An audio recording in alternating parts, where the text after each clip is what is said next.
स्वागत है एक बार फिर से आप सभी साथियों का बीपीएससी करंट अपडेट की इस नई वीडियो में। मैं हूं सलमान और आज हम उन सवालों के ऊपर चर्चा करेंगे जो कि बनाए गए हैं ऐसे महत्वपूर्ण खबरों के आधार पर जो कि आपके प्रश्न पत्र के लिहाज से आगामी परीक्षा में काफी महत्वपूर्ण साबित हो सकती है। तो जैसा कि आप सभी यहाँ पर देख सकते हैं, बिहार राज्य का यहाँ पर मैप प्रदर्शित किया गया है और आप सभी को यहाँ पर बताना है कि मुजफ्फरपुर जिले की सीमा बिहार राज्य के किन किन जिलों के साथ साझा होती है।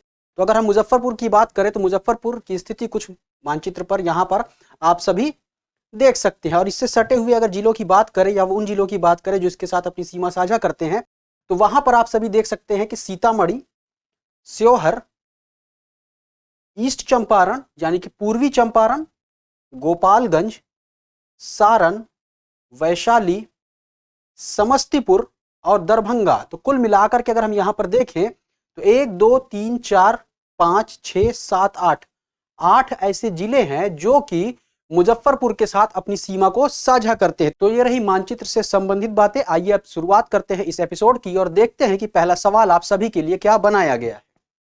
निम्नलिखित में से किसके द्वारा बनाई गई सिमुलेटर मशीन को हाल ही में पेटेंट प्राप्त हुआ है? विकल्प है डॉक्टर हिलाल चक्रवर्ती, प्रोफेसर संजीव सिन्हा, डॉक्टर रीना गुप्ता, उपर्युक्त में से एक से अधिक या उपर्युक्त में से कोई नहीं। तो दरअसल अभी हाल ही में एनआईटी पटना के पीएचडी के स्टूडेंट डॉक्टर हिलाल चक्रवर्ती ने एक सिमुलेटर मशीन इजाद की है जो कि सड़क निर्माण के दौरान जो भी चीजें वहां पर मिलाई जाती हैं उनको किस अनुपात में मिलाया जाए कि जो सड़क होगी वह वाहनों के दबाव को सह सके। यानी कि जो वाहन का दबाव सड़क पर पड़ता है, साथ ही साथ जो उसमें नमी होती है, इसके अलावा विभिन्न जो जलवायु परिवर्तन होते रहते हैं और उसके प्रभाव की वजह से जो सड़कें बहुत ही कम समय में खराब हो जाती हैं, तो इससे बचने के लिए यह मशीन जो है किस सामान को किस अनुपात में मिलाया जाए जिससे कि गुणवत्तापूर्ण सड़क का निर्माण हो सके। तो यह मशीन इसके अंतर्गत बहुत ही महत्वपूर्ण होने वाली है और इसी मशीन को अभी हाल ही में पेटेंट दिया गया है। तो प्रश्न का सही उत्तर हो जाएगा डॉक्टर हिलोल चक्रवर्ती। इससे संबंधित अगर कुछ बातों को देखें तो सबसे पहले तो यह मशीन किस तरह से दिखती है इसका चित्र रहा। इसके अलावा किसने इसको बनाया है? डॉक्टर हिलोल चक्रवर्ती ने, जो कि एनआईटी पटना के पीएचडी के स्टूडेंट हैं।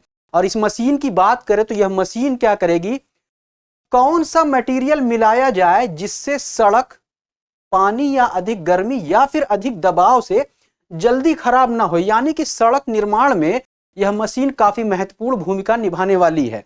तो इसी को अभी हाल में पेटेंट दिया गया है। चलिए बात कर लेते हैं अगले प्रश्न पर। राज्य कैबिनेट द्वारा निम्नलिखित में से कहां पर हेरिटेज सेंटर बनाए जाने के प्रस्ताव को मंजूरी दी गई है? विकल्प है पटना, नालंदा, वैशाली, उपर्युक्त में से एक से अधिक या उपर्युक्त में से कोई नहीं। तो दरअसल अभी हाल ही में राज्य कैबिनेट ने 7 योजनाओं को मंजूरी दी है। यानी कि 7 ऐसी योजनाएं जिनका प्रपोजल पहले से कैबिनेट के पास मौजूद था, लेकिन अभी इन प्रस्तावों को मंजूरी प्रदान कर दी गई है। और इन्हीं प्रस्तावों के अंतर्गत उनमें से एक है हेरिटेज सेंटर बनाए जाने की योजना। इसके अंतर्गत वैशाली में तकरीबन 300 एकड़ में हेरिटेज सेंटर बनाया जाएगा और इसकी मंजूरी अभी राज्य कैबिनेट द्वारा दी गई है। तो प्रश्न का सही उत्तर हो जाएगा सी। चलिए अगले प्रश्न को देखते हैं। नगर विमानन मंत्रालय ने उड़ान योजना के अंतर्गत राज्य के कितने शहरों को चयनित किया है? 17, 19, 26, उपर्युक्त में से एक से अधिक या फिर उपर्युक्त में से कोई नहीं। तो दरअसल केंद्र सरकार ने अक्टूबर 2016 में छोटे शहरों से जहाज परिचालन के लिए उड़ान योजना की शुरुआत की थी और इसी के अंतर्गत बिहार राज्य के 26 शहर चयनित किए गए हैं। यहां पर यह बात ध्यान देने वाली है, शहरों की बात की जा रही है ना कि जिलों की।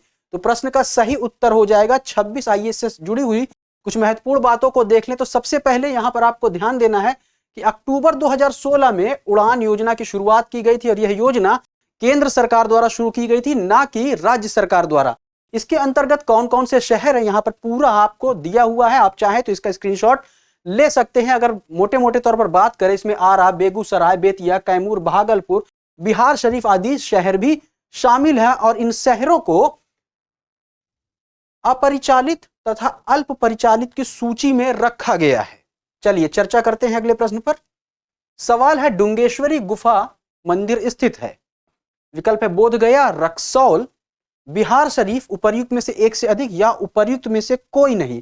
तो डुंगेश्वरी गुफा मंदिर को महाकाल गुफाएं भी कहा जाता है और ऐसी मान्यता है कि भगवान बुद्ध जो है जब बोधगया की तरफ प्रस्थान कर रहे थे तो इन्हीं गुफाओं में, इन्हीं मंदिर में ध्यान लगाया था। और यह कहां पर स्थित है अगर बात करें तो यह बोधगया में स्थित है। बोधगया कहां पर है? बोधगया एक स्थान है गया जिले में। तो प्रश्न का सही उत्तर हो जाएगा ए। अगला सवाल है, निम्नलिखित में से किस महिला खिलाड़ी का चयन बिहार सीनियर महिला फुटबॉल टीम के लिए किया गया है? विकल्प है नेहा कुमारी, पूजा कुमारी, अर्चना कुमारी, उपर्युक्त में से एक से अधिक या उपर्युक्त में से कोई नहीं।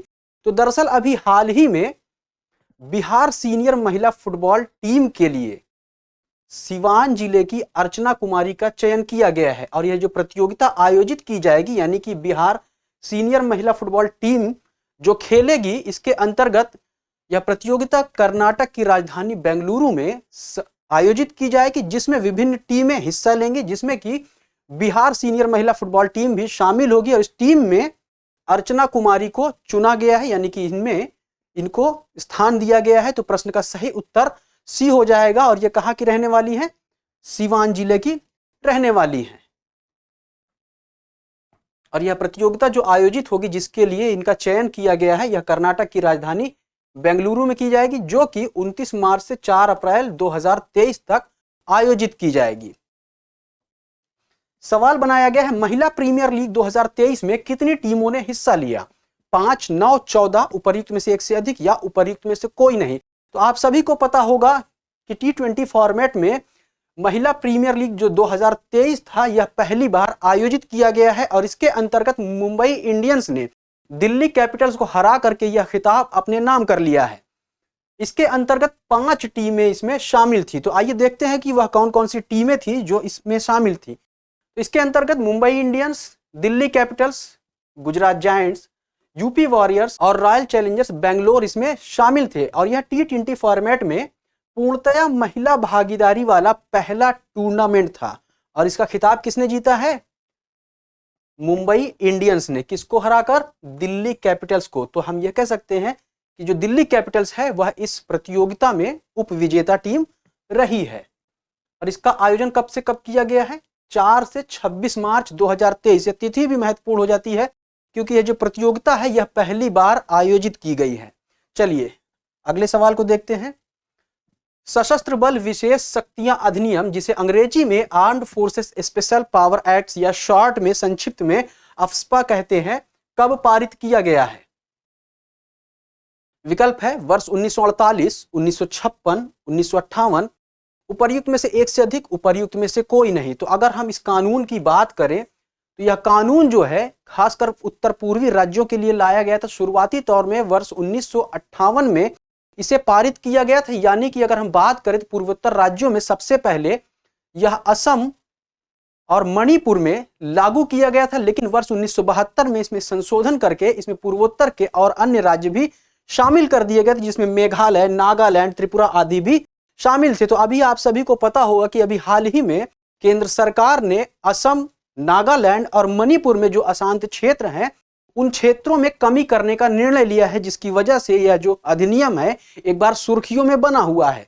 तो यहां पर प्रश्न का जो सही उत्तर हो जाएगा 1958। यहां पर यह बात ध्यान देने वाली है कि इसे वर्ष 1958 में उत्तर पूर्वी राज्य असम और मणिपुर में लागू किया गया था, लेकिन वर्ष 1972 में इसमें जब संशोधन किया गया तो इसके अंतर्गत इसे मेघालय, त्रिपुरा, नागालैंड और अरुणाचल प्रदेश में भी लागू कर दिया गया था। और अभी हाल ही में किन राज्यों में? असम, नागालैंड और मणिपुर, इन 3 राज्यों के जो अशांत क्षेत्र हैं उसके अधिकार क्षेत्र को और कम करने का निर्णय जो है केंद्र सरकार द्वारा लिया गया है। और यह कब से लागू होगा? 1 अप्रैल 2023 से। तो इसके अंतर्गत अगर बात करें, यह जो अधिनियम होता है यह सशस्त्र बलों को, जिसमें सेना, वायुसेना और केंद्रीय अर्धसैनिक बल शामिल हैं, इनको एक स्पेशल पावर देता है, जिसके अंतर्गत जो भी अशांत क्षेत्र हैं यहां पर सार्वजनिक व्यवस्था बनाए रखने के लिए विशेष शक्तियां और प्रतिरक्षा प्रदान करता है यह अधिनियम। तो ये इससे कुछ मोटी मोटी बातें रही, आप चाहें तो इसका स्क्रीनशॉट भी ले सकते हैं। चलिए अगले प्रश्न को देखते हैं। सवाल है, पीएम किसान योजना हेतु नोडल मंत्रालय है कृषि मंत्रालय, कृषि एवं कल्याण मंत्रालय, ग्रामीण एवं आवास मंत्रालय, उपर्युक्त में से एक से अधिक या उपर्युक्त में से कोई नहीं। तो दरअसल पीएम किसान योजना की अगर हम बात करें तो इसका जो पूरा नाम है प्रधानमंत्री किसान सम्मान निधि है और अभी इसके अंतर्गत 16,800 करोड़ रुपए की 13वीं राशि जो है रिलीज की गई है, जिसके अंतर्गत देश के तकरीबन 8,000 पात्र किसान लाभान्वित होंगे। इस योजना के अंतर्गत प्रत्येक पात्र किसान को प्रतिवर्ष 6,000 रुपए की राशि मुहैया कराई जाती है आर्थिक सहायता के रूप में, और यह राशि जो है 4-4 माह के अंतराल पर समान रूप से 2-2 हजार रुपए करके डीबीटी के माध्यम से किसानों के खाते में हस्तांतरित किए जाते हैं। और इसके अंतर्गत यानी यह जो योजना है, यह जो स्कीम है, इसके लिए जो नोडल मंत्रालय है वह कृषि एवं कल्याण मंत्रालय है। तो प्रश्न का सही उत्तर बी हो जाएगा। अगर यहां से देखें तो इसके बारे में थोड़ा सा डिटेल दिया गया है और यह जो योजना है यह पूरी तरह से यानी कि 100% केंद्र सरकार द्वारा इसकी फंडिंग की जाती है, जिसका पूरा नाम है प्रधानमंत्री किसान सम्मान निधि। और यह कब से लागू की गई है तो अगर बात करें तो 1 दिसंबर वर्ष 2018 से प्रभावी है, लेकिन औपचारिक रूप से इसकी जो शुरुआत हुई थी वह 24 फरवरी वर्ष 2019 को प्रधानमंत्री नरेंद्र मोदी द्वारा शुरू की गई थी। कहां से की गई थी? उत्तर प्रदेश के गोरखपुर जिले से। इसके अंतर्गत जो देश के लघु और सीमांत किसान हैं इनको आर्थिक सहायता दी जाती है। कितने की? 6,000 रुपए की। और कैसे दी जाती है? प्रत्यक्ष लाभ हस्तांतरण यानी कि डीबीटी के माध्यम से यह आर्थिक सहायता पात्र किसानों को दी जाती है। आप चाहें तो इसका स्क्रीनशॉट भी ले सकते हैं। चलिए अगले सवाल को देखते हैं। राष्ट्रीय सुरक्षा अधिनियम की उत्पत्ति निम्नलिखित में से किससे मानी जाती है? विकल्प है 1818 के बंगाल रेगुलेशन 3 के द्वारा, 1857 के रेगुलेशन 2, 1904 के बंगाल विभाजन रेगुलेशन 3, उपर्युक्त में से एक से अधिक या उपर्युक्त में से कोई नहीं। राष्ट्रीय सुरक्षा अधिनियम की अगर हम बात करें तो इसे शॉर्ट में एनएसए भी कहा जाता है। दरअसल अभी हाल ही में खालिस्तान के समर्थक और पंजाब द वॉरियर्स के प्रमुख अमृतपाल एवं उनके सहयोगियों के खिलाफ यह अधिनियम लगाया गया है। और अगर इस अधिनियम की बात करें तो इसे वर्ष 1980 में पूर्व प्रधानमंत्री इंदिरा गांधी द्वारा लाया गया था। तो इस अधिनियम में ऐसा प्रावधान है कि जो न्यायिक कार्यवाही है उसका सहारा लिए बिना जिस व्यक्ति के विरुद्ध यह अधिनियम लगाया गया है उसे गिरफ्तार किया जा सकता है। और यह जो अधिनियम है ये 1818 के बंगाल रेगुलेशन 3 से डिराइव है। यानी कि अगर हम बात करें 1818 के बंगाल रेगुलेशन को तो हम यह कह सकते हैं कि यह एनएसए का पूर्वानुवर्ती है। यानी इस प्रश्न का जो सही उत्तर हो जाएगा ए हो जाएगा। इसके अंतर्गत इसे कब लाया गया था? 23 सितंबर 1980 में पूर्व प्रधानमंत्री इंदिरा गांधी जी के द्वारा। इसके अंतर्गत अगर बात करें इसका जो प्रमुख उद्देश्य है यह किसी भी व्यक्ति को भविष्य में कोई भी अपराध करने से रोकता है, साथ ही साथ भविष्य में अभियोजन से बचने के लिए उसे हिरासत में लेना भी है। यानी कि जो कोर्ट अपनी कार्यवाही करता है, जैसे कि किसी भी व्यक्ति को किसी साधारण मामले में अगर गिरफ्तार किया जाता है तो उसे 24 घंटे के अंदर जो है न्यायालय के समक्ष प्रस्तुत करना होता है। लेकिन जब एनएसए किसी व्यक्ति के विरुद्ध लगाया जाता है तो वहां पर उसे न्यायालय के समक्ष प्रस्तुत करना नहीं होता है। यह इसके अंतर्गत प्रावधान है। और अगर बात करें इस अधिनियम को कहां से लिया गया है या इस अधिनियम को बनाने के पीछे जिस एक्ट का या जिस रेगुलेशन का सहारा लिया गया था तो वो है औपनिवेशिक काल के 1818 के बंगाल रेगुलेशन 3। इसके अंतर्गत जो ब्रिटिश सरकार थी वह सार्वजनिक व्यवस्था बनाए रखने के लिए इस अधिनियम को पारित किया था। और इसके अंतर्गत कोई भी व्यक्ति